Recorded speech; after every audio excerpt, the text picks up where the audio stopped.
Να καλέσω στο βήμα τον κύριο Καρανικιώτη. Ο κύριος Καρανικιώτης είναι παθολόγος, ογκολόγος, διευθυντής της Ογκολογικής Κλινικής στο 424 Γενικό Στρατιωτικό Νοσοκομείο της Θεσσαλονίκης. Κύριε Καρανικιώτη. Κύριε Πρόεδρε, σας ευχαριστώ πάρα πολύ. Βλέποντας την αγωνία του Προέδρου της Οργανωτικής Επιτροπής για τον χρόνο, γιατί κανονικά θα πρέπει να τελειώσουμε και υπάρχουν άλλες 3 ομιλίες, θα προσπαθήσω να είμαι όσο το δυνατόν πιο σύντομος. Καταρχάς, είναι ένα προκλητικό θέμα για συζήτηση από έναν κλινικό ογκολόγο. Οι κλινικοί γιατροί είμαστε μάλλον οι τελευταίοι εμπλεκόμενοι, μάλλον οι πρώτοι τελευταίοι, οι τελευταίοι είναι οι ασθενείς, στον κύκλο ανάπτυξης και εξέλιξης μιας τεχνολογίας, μιας καινοτομίας ιατρικής, φαρμακευτικής. Οπότε, πολλές φορές δεν ερωτόμαστε. Καλούμαστε να απαντήσουμε σε ερωτήματα, αλλά δεν ερωτόμαστε. Λοιπόν, ο χρυσός κανόνας της θεραπευτικής στον 20ο αιώνα ήταν οι τυχεοποιημένες κλινικές μελέτες. Όλες οι αποφάσεις που πάρθηκαν και αφορούσαν την ανάπτυξη, την εφαρμογή μιας θεραπευτικής καινοτομίας, του φαρμάκου προκειμένου, γιατί νομίζω ότι αυτό το κομμάτι είναι αυτό που ξέρουμε να χειριζόμαστε εμείς οι παθολόγοι ογκολόγοι, στηρίζονταν πάνω στα αποτελέσματα των τυχεοποιημένων κλινικών μελετών. Τι μας προσφέρουν οι τυχεοποιημένες κλινικές μελέτες? Μας προσφέρουν ένα πάρα πολύ καλό περιβάλλον για να βγάλουμε κάποια συμπεράσματα. Έτσι λοιπόν οι τυχεοποιημένες μελέτες έχουν πολύ καλή, υψηλή εσωτερική εγκυρότητα, και λέγοντας εσωτερική εγκυρότητα εννοούμε ότι αυτό που υποτίθεται ότι εξετάζει μια κλινική μελέτη το εξετάζει μέσα από πολύ αυστηρά επιστημονικές μεθόδους. Υπάρχουν ιδανικές και ελεγχόμενες συνθήκες για να βγουν αυτά τα συμπεράσματα. Ας σκεφτούμε τα κριτήρια ένταξης των ασθενών, τα κριτήρια αποκλεισμού των ασθενών, το αυστηρό πρωτόκολλο που υπάρχει, την καταγραφή σε όλη τη φάση της μελέτης. Αφορά ένα σχετικά μικρό αριθμό ασθενών και που παρακολουθούνται για ένα σύντομο χρονικό διάστημα, και αυτό γιατί αυτοί που επίγονται να βγάλουν τα συμπεράσματα θέλουν να τα βγάλουν όσο πιο γρήγορα γίνεται. Μην ξεχνάμε ότι οι τυχεοποιημένες κλινικές μελέτες τρέχουν από τις φαρμακευτικές εταιρείες, οι οποίες έχουν επενδύσει ένα τεράστιο ποσό πάνω στην εξέλιξη του αποφαρμάκου και θέλουν να βγάλουν όσο το δυνατόν πιο γρήγορα αποτελέσματα. Η διαδικασία της τυχεοποίησης είναι ουσιαστικά ο πιο αποτελεσματικός τρόπος να μειώσουμε την μεροληψία και να βγάλουμε τέτοια αποτελέσματα ώστε να είμαστε βέβαιοι ότι μόνη διαφορά μεταξύ των δύο ομάδων είναι η έκθεση στον υποέρευνα παράγοντα. Επομένως, λοιπόν, μέσα από αυτές τις τυχεοποιημένες μελέτες εμείς μπορούμε να βγάλουμε αξιόπιστα συμπεράσματα για την δραστικότητα του φαρμάκου και την ασφάλειά του. Βέβαια, παρά το ότι τις μελέτες, τις τυχεοποιημένες κλινικές μελέτες ακολουθούνται πάρα πολύ αυστηρά πρωτόκολλα, παρόλα αυτά, ο χαμηλός ρυθμός ένταξης των ασθενών και το drop-out, η έξοδος, η πρώιμη έξοδος των ασθενών από μια μελέτη μπορούν να επηρεάσουν τη στατιστική ισχύ και στην κυριολεξία να ξετινάξουν μια κλινική μελέτη. Επομένως, λοιπόν, εμείς μέσα από τις τυχεοποιημένες κλινικές μελέτες βγάζουμε συμπεράσματα για την δραστικότητα ενός φαρμάκου, το efficacy του φαρμάκου και την ασφάλειά του. Και ποιους αφορούν τελικά αυτές οι τυχεοποιημένες κλινικές μελέτες? Τους ασθενείς όχι. Ούτε και εμάς τους γιατρούς, γιατί και εμείς οι γιατροί μέσα από τις οδηγίες που υπάρχουν, κάποιοι άλλοι έχουν επιλέξει αυτά που θα εφαρμόσουμε. Ποιους αφορά τη φαρμακοβιομηχανία πρώτιστα, που σας είπα και πριν ότι έχει επενδύσει τεράστια κεφάλαια, και τις ρυθμιστικές αρχές, οι οποίες θέλουν αυτές τις τυχεοποιημένες μελέτες προκειμένου να εγκρίνουν ή όχι την κυκλοφορία αυτού του φαρμάκου. Αλλά τελικά το πρόβλημα ποιο είναι με τις τυχεοποιημένες μελέτες? Ότι τα κριτήρια επιλογής των ασθενών που εντάσσονται σε αυτές τελικά μεροληπτούν υπέρ των ασθενών ευνοϊκής πρόγνωσης. Τι συνηθίζουμε να λέμε, και δεν το λέμε εμείς, το βρήκα και μέσα από τα βιβλία, ότι ο τυπικός ασθενής που εντάσσεται σε μία τυχεοποιημένη κλινική μελέτη τελικά είναι λευκός, είναι νεότερος, είναι πολύ καλής ή καλύτερης κατάστασης, σωματικής κατάστασης, ότι έχει μία μόνο νόσο και παίρνει ένα μόνο φάρμακο. Αυτό όμως τελικά πόσο πραγματικό είναι. Και αν τελικά ο υπομελέτη πληθυσμός σε αυτή τη μελέτη δεν είναι αντιπροσωπευτικός του συνόλου των ασθενών, τελικά πόσο εφαρμόσιμα είναι τα αποτελέσματα στην καθημερινή κλινική πρακτική. Τελικά λοιπόν, ο real world, ο ασθενής του πραγματικού κόσμου, δεν αντιπροσωπεύεται πλήρως στις κλινικές μελέτες.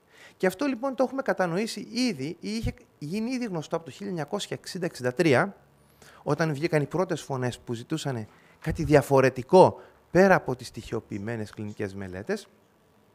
Αλλά τελικά, στον 21ο αιώνα, τώρα, αυτή τη δεκαετία που ζούμε, φαίνεται να γίνεται περισσότερο επιτακτικό στο να εκπροσωπήσουμε μέσα από τις μελέτες τον καθημερινό ασθενή, τον καθημερινό γιατρό, τις καθημερινές συνθήκες.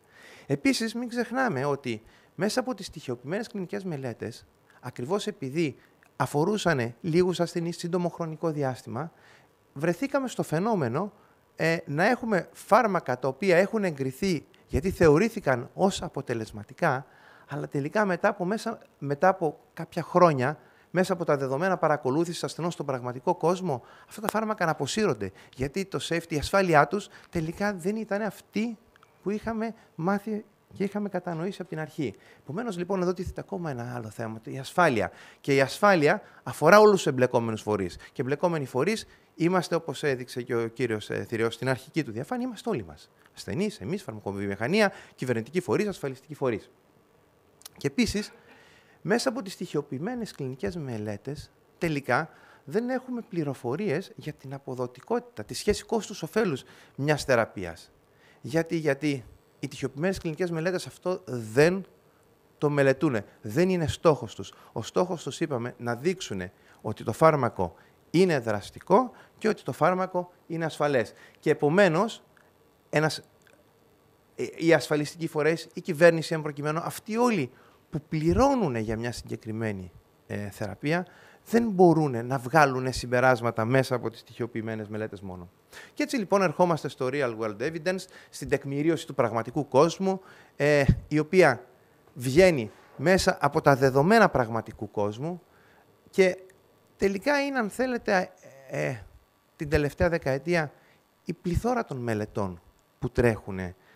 Βέβαια, υστερούν οι ανακοινώσεις αυτές που αφορούν τον πραγματικό κόσμο, γιατί τα καλά περιοδικά εξακολουθούν να παίρνουν τυχιοποιημένες κλινικές μελέτες, αλλά παρόλα αυτά βγάζουμε συνεχώς πολύ καλές πληροφορίες που είναι εφαρμόσιμες. Τι είναι αυτό το real world evidence? Είναι δεδομένα τα οποία εμφανίζονται στον πραγματικό κόσμο, σε πραγματικές συνθήκες, σε νοσοκομεία ή σε ιατρεία που είναι πολύ άσχολα, χωρίς προηγούμενο screening των ασθενών. Αφορούν αυτά τα δεδομένα πάρα πολλούς ασθενείς που παρακολουθούνται για μεγάλο χρονικό διάστημα. Τα ευρήματα που παίρνουμε από αυτά τα δεδομένα μπορούν να γενικευτούν, γιατί όντως αντιπροσωπεύουν ένα μεγάλο αριθμό ασθενών. Και επίσης, τα δεδομένα αυτά αφορούν όλη την εξέλιξη της νόσου. Γιατί στις στοιχειοποιημένες κλινικές μελέτες, όπου θέλουμε να αποδείξουμε απλά την δραστικότητα ενός φαρμάκου, την μελέτη την κλείνουμε όσο πιο γρήγορα γίνεται. Και έτσι λοιπόν έχουμε φτάσει να βάζουμε σαν στόχο, σαν πρωτεύον καταληκτικό σημείο, όχι την συνολική επιβίωση του ασθενή, που είναι η πραγματική αξία μιας θεραπείας, αλλά το διάστημα μέχρι την υποτροπή της νόσου, μέχρι την επιδείνωση νόσου και άλλα τέτοια, αν θέλετε, στατιστικά τερτύπια για να μπορέσουμε να εγκρίνουμε ή να ελέγξουμε τη δραστικότητα ενός φαρμάκου. Επομένως, λοιπόν, η αποτελεσματικότητα, το effectiveness, αφορά τον ασθενή, αφορά τον κλινικό γιατρό, αφορά όμως και την φαρμακοβιομηχανία, γιατί μέσα από αυτά τα δεδομένα μπορεί να πάρει πληροφορίες για το πώς μπορεί να χρησιμοποιηθεί το φάρμακό της, σε ποιες ενδείξεις παραπάνω μπορεί να χρησιμοποιηθεί και φυσικά αφορά και τους ασφαλιστικούς φορείς. Και όταν μιλάμε εμείς για real world data, τι εννοούμε? Εννοούμε δεδομένα που προέρχονται από μια τεράστια πηγή πληροφόρησης, όπως είναι οι ασφαλιστικοί φορείς, οι οποίοι πληρώνουν για τις θεραπείες και καταγράφουν από τα εργαστήρια, από τις νοσοκομιακές καταγραφές, από τα βιβλία επισκέψεως των ασθενών, από τα ληξιαρχεία, από τα φαρμακεία, από την ίδια τη φαρμακοβιομηχανία, από ηλεκτρονικές καταγραφές.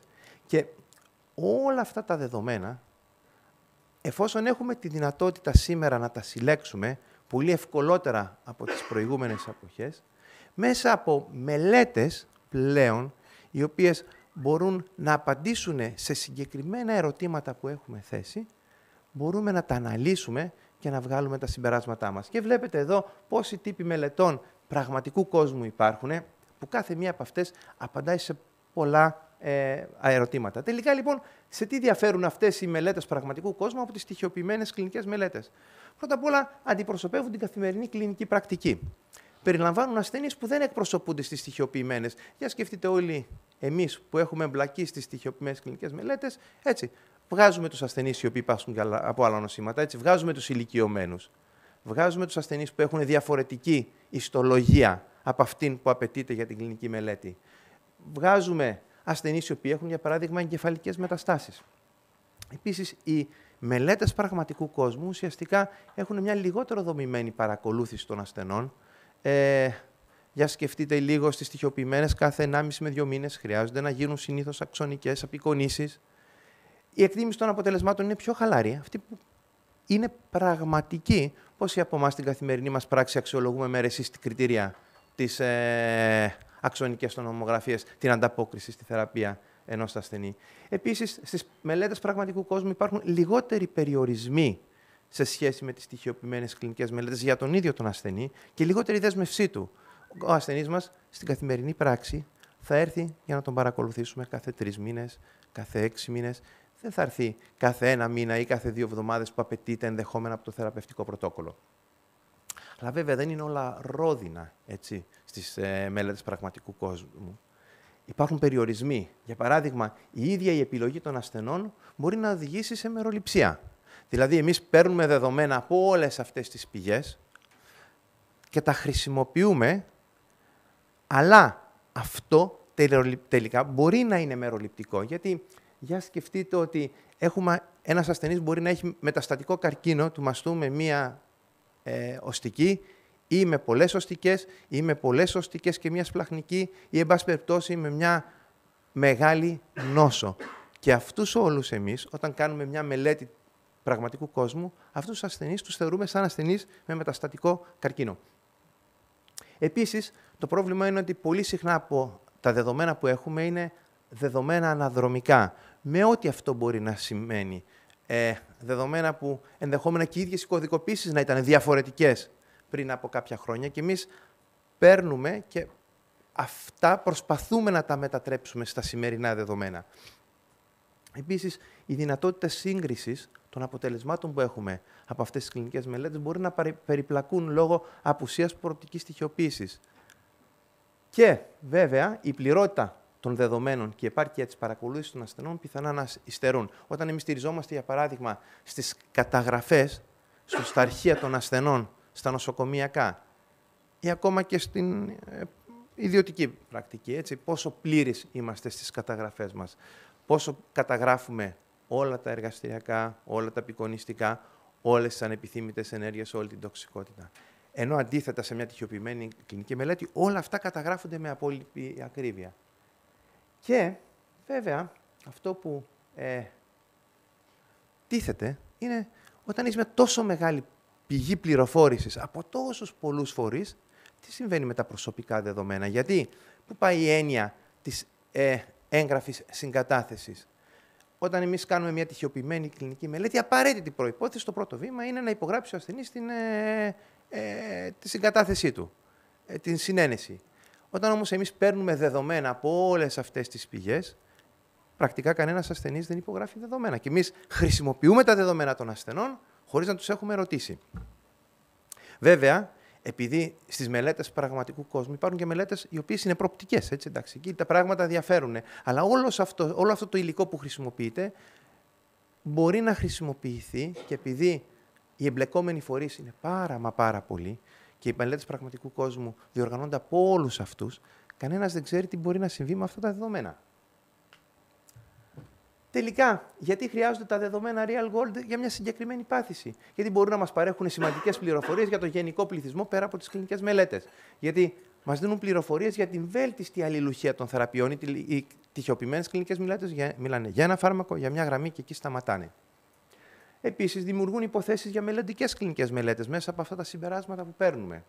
Και τελικά είναι σήμερα μια απαραίτητη προϋπόθεση για τη διαδικασία έγκρισης ενός φαρμάκου, γιατί όλο και περισσότερο οι εμπλεκόμενοι φορείς, η ρυθμιστική, η ασφαλιστική, κυρίως η ασφαλιστική, το θέτουν σαν ζητάνε πληροφορίες πραγματικού κόσμου. Και μέσα από κάποια παραδείγματα θα σας δείξω λίγο τι σημαίνει αυτό στην κλινική πράξη, πόσο μπορεί να αλλάξει την αντιμετώπιση μιας κατάστασης. Εδώ λοιπόν είναι μια μελέτη που αφορούσε την βινορελμπίνη, όταν πλέον βγήκε η βινορελμπίνη στη μορφή του χαπιού που μελετήθηκε, είχε την ίδια βιωθή διαθεσιμότητα. Τελικά το θέμα ήταν τι θα κέρδιζε το σύστημα υγείας ή γιατί θα έπρεπε ένα σύστημα υγείας να εγκρίνει αυτήν εδώ τη χορήγηση. Και έτσι λοιπόν σε μια τέτοια μελέτη διαπιστώθηκε ότι το να παίρνει ο ασθενής το χάπι της βινορελμπίνης αντί την ενδοφλέβεια μπορεί να μειώσει την επίσκεψή του στο νοσοκομείο μέχρι και 90%. 20 λεπτά αντί για 4 ώρες που θα χρειαζόταν να αφιερώσει αν θα έκανε την ενδοφλέβεια. Κάτι που ουσιαστικά αυξάνει την δυναμικότητα της μονάδας χημειοθεραπείας στο να κάνει περισσότερους ασθενείς χημειοθεραπεία. Άρα λοιπόν αυτό είναι ένα συμπέρασμα που δεν θα μπορούσε να βγει από καμία τετυχιοποιημένη μελέτη παρά μόνο από μια μελέτη που χρησιμοποιεί δεδομένα από τους ασθενείς. Επίσης, θα σας δούμε λίγο ένα άλλο παράδειγμα, τη μελέτη Bolero, διότι πολύ γνωστή, η οποία καθιέρωσε ουσιαστικά τον mTOR, το everolimus, μαζί με έναν αναστολέα των αρωματαστών, την εξαμετιστέιν, σαν θεραπεία πρώτης γραμμής για τον μεταστατικό καρκίνο του μαστού. Αυτή λοιπόν η μελέτη όντως ήταν μια πάρα πολύ καλή μελέτη. Μας έδειξε ότι το everolimus και η εξαμετιστέιν είναι δραστική, αλλά από εκεί και πέρα λοιπόν το πήραμε εμείς το φάρμακο, πήρε από τις ρυθμιστικές αρχές έγκριση για να κυκλοφορήσει, αλλά από εκεί πέρα βγήκανε ένας τεράστιος όγκος μέσα από τις καταγραφές πραγματικού κόσμου, ένας τεράστιος όγκος πληροφοριών που μπορεί να μας βοηθήσει και εμάς και τον ασθενή και φυσικά τα ταμεία για να εξοικονομήσουν πόρους ή να κατανείμουν καλύτερα τους πόρους τους. Για παράδειγμα, εδώ είδαμε ότι σε μια τέτοια μελέτη ο συνδυασμός του everolimus μαζί με έναν αναστολέα της αρωματάσης τελικά ήταν περισσότερο αποτελεσματικός από τη μονοθεραπεία με το fulvestrant. Επίσης εδώ μας έδειξε ότι οι ασθενείς οι οποίοι πήραν το everolimus με υπατικές μεταστάσεις, γιατί εδώ ήταν ένα κομμάτι του αν θα μπορούσε το everolimus να είναι δραστικό στις υπατικές μεταστάσεις, και μέσα από αυτά τα δεδομένα βρέθηκε ότι οι ασθενείς που πήραν το everolimus τελικά είχαν καλύτερα αποτελέσματα από ότι οι ασθενείς που πήραν χημειοθεραπεία ή και μονοχημειοθεραπεία. Σημαντική πληροφορία. Καμία τυχιοποιημένη μελέτη δεν θα μπορούσε να το βγάλει αυτό ή θα ήθελε πάρα πολλά χρόνια. Επίσης, είδαμε ότι από πάλι μια τέτοια μεγάλη μελέτη, η χορήγηση του everolimus είχε περισσότερο time on treatment και επιβίωση από ότι, μάλλον χρόνο μέχρι την υποτροπή από ότι η ενδοκρινική θεραπεία μόνο. Και κάτι ακόμα έτσι πολύ ενδιαφέρον, για παράδειγμα εδώ είδαμε ότι, σε αυτήν εδώ τη μελέτη μάλλον, στις Ηνωμένες Πολιτείες, ότι τελικά πολλές φορές εμείς γράφουμε στα παλιά μας τα παπούτσια τις κατευθυντήρες οδηγίες. Και ενώ λοιπόν οι οδηγίες έλεγαν ότι πρέπει να, και το ξέρουμε, ότι πρέπει να εξαντλήσουμε τον ορμονικό χειρισμό, 3 γραμμές ενδοκρινικής θεραπείας για να μπούμε σε χημειοθεραπεία, τελικά από μια τέτοια μελέτη που έγινε από καταγραφές πραγματικού κόσμου, τι βρέθηκε? Βρέθηκε ότι λιγότερα από τα 2 τρίτα των ασθενών ξεκινούσαν θεραπεία μεταστατικής νόσου με ενδοκρινική θεραπεία. Αλλά, επομένως λοιπόν, εδώ πήραμε πληροφορίες οι οποίες μπορούν να χρησιμοποιηθούν για να κατευθύνουν τον τρόπο χειρισμού αυτών των ασθενών. Και τέτοιες μελέτες υπάρχουν πολλές. Για παράδειγμα, εδώ στο Sunitinib, που εγκρίθηκε για τη θεραπεία του μεταστατικού καρκίνου του νεφρού σαν πρώτης γραμμής θεραπεία. Η μελέτη ήταν πολύ αυστηρή. Σε μια αντίστοιχη όμως μελέτη πραγματικού κόσμου, σε πολύ μεγάλο αριθμό ασθενών, 4.500 ασθενείς, βρέθηκε ότι όντως το φάρμακο είναι δραστικό σαν πρώτης γραμμής θεραπεία στον μεταστατικό καρκίνο του νεφρού, αλλά αυτή τη δραστικότητα την έχει και στις υποομάδες που αποκλείστηκαν από την μελέτη. Ασθενείς με εγκεφαλικές μετακαταστάσεις, κακού performance status, με ιστολογία διαφορετική από το διαυγοκυταρικό, μεγάλης ηλικίας. Μια πληροφορία που είναι όντως χρήσιμη για όλους μας. Το ίδιο ακριβώς έγινε και για το Pazopanib, όταν συγκρίθηκε με το Sunitinib και βρέθηκε ότι είναι δραστικότερο. Και εδώ πάλι πήραμε πάρα πολλές πληροφορίες, οι οποίες τεκμηριώσανε τη δράση αυτού εδώ του φαρμάκου. Και εδώ είναι ένας πίνακας μόνο για τον καρκίνο του νεφρού, το πόσες τέτοιες μελέτες πραγματικού κόσμου τρέχουν. Συμπερασματικά λοιπόν, που θέλω να καταλήξω, ότι η θεραπεία μπορεί να διερευνηθεί μέσα από πολλούς και διαφορετικούς τρόπους συλλογής δεδομένων. Βλέπουμε λοιπόν ότι εδώ έχουμε τις real world data πηγές και τις στοιχειοποιημένες κλινικές μελέτες και αυτά τα δύο μαζί μπορούν να μας κατευθύνουν στο να πάρουμε καλύτερη πληροφορία για την αποτελεσματικότητα μιας θεραπείας στους ασθενείς στα διάφορα στάδια εξέλιξης νόσου και να προσφέρουμε επιπλέον δεδομένα ασφάλειας και πληροφορίες για την οικονομική αξιολόγηση. Σας ευχαριστώ πάρα πολύ και είμαι στη διάθεσή σας για οποιαδήποτε πληροφορία. Ευχαριστούμε και εμείς, κύριε Καρανικιώτη. Ήσασταν και μέσα στο χρόνο ακριβώς. Κάποια ερώτηση, ναι, το χρόνο που του είχε διατηθεί. Ναι. Θα ήθελε να ρωτήσει, να κάνει ένα σχολιασμό. Ορίστε. Χάρη, εξαιρετική ομιλία, ήταν ακριβώς έτσι όπως φανταζόταν κανείς ότι θα την ανέλυες. Υπάρχουν έτσι δεδομένα από την ανασκόπηση που έκανες που έχει πάρει ένα φάρμακο έγκριση με τυχιοποιημένη μελέτη και αναιρέθηκε από μελέτες σε πραγματικό κόσμο? Όχι, ή άλλαξε η ένδειξή του? Στην ογκολογία δεν έχω υπόψη μου κάτι τέτοιο. Ίσως να έχουν αλλάξει οι οδηγίες. Για παράδειγμα, όλοι γνωρίζαμε για το Avastin, για παράδειγμα, το Bevacizumab, στο γλιοβλάστομα, πώς ενθουσιαστήκανε, πέρασαν στις κατευθύνσεις οδηγίες. Στη συνέχεια, κάποιες μελέτες ανατρέψανε αυτά τα δεδομένα. Έχει συμβεί όμως σε άλλες παθήσεις. Έτσι, έχει το Vioxx, το κλασικό παράδειγμα, θυμάστε με τότε που πάρθηκε. Δεν ξέρω αν στην ογκολογία έχει κάποια επιπλέον γνώση. Σε εμάς ακόμα στην ογκολογία, επειδή είναι πολύ αυστηρά τα πρωτόκολλα, είναι πολύ καινοτόμες οι θεραπείες, φαντάζομαι ότι μέχρι τώρα δεν είχαμε τέτοιο πρόβλημα. Δηλαδή, περισσότερο οι μελέτες πραγματικού κόσμου γινόντουσαν είτε για να μας ευαισθητοποιήσουν στο προφίλ της ασφάλειας, είτε για να εμπλουτίσουν την πληροφορία που πήραμε μέσα από την τυχιοποιημένη κλινική μελέτη. Άλλος, κάτι να πει, κύριε Θηδέου? Ναι. Εξαιρετική παρουσίαση. Νομίζω έβαλε ένα από τα βασικά θέματα τα οποία συζητήσαμε την αρχή με βάση το θέμα του τραπεζιού μητρώα δεδομένων ασθενών. Ακριβώς είναι ένα εξαιρετικό εργαλείο για την αξιοποίηση αυτών των δεδομένων, με όλους τους περιορισμούς που έβαλε βέβαια, το πόσο σωστά μπαίνουν τα δεδομένα, πώς το παρακολουθούμε κλπ. Και ήδη και οι περισσότερες μηχανίες, με τα παραδείγματα που είπατε, ειδικά στη φάση 4 των κλινικών μελετών, δίνουν προστιθέμενη αξία στα προϊόντα τους, ακριβώς συνδυάζοντάς τους με τα δεδομένα πραγματικού χρόνου, πραγματικού κόσμου. Και νομίζω ότι κλείνοντας θα κάνουμε μια αναφορά σε αυτό, τι μπορούμε να κάνουμε άμεσα, πρακτικά πράγματα, γιατί χρησιμοποιήσουμε αυτά τα δεδομένα πραγματικού κόσμου στην Ελλάδα με τα εφιστάμενα εργαλεία, κρατώντας και το κομμάτι του consensus στη συνένεση του ασθενή. Ευχαριστούμε πάρα πολύ. Αν μου επιτρέπετε μόνο ένα πράγμα, ναι. Αυτή τη στιγμή στην Ελλάδα, και είναι νομίζω ενθαρρυντικό αυτό, τρέχουν αρκετές, τουλάχιστον στην ογκολογία, πολύ καλές μελέτες πραγματικού κόσμου. Μέσα από την φαρμακοβιομηχανία βέβαια, γιατί είναι ο κύριος εμπλεκόμενος φορέας, γιατί και αυτοί θέλουν να βελτιώσουν την εμπειρία τους. Αλλά ήδη η Ελλάδα έχει μια πάρα πολύ καλή συμμετοχή. Υπάρχουν πάρα πολλές δημοσιεύσεις με Έλληνες ερευνητές μέσα.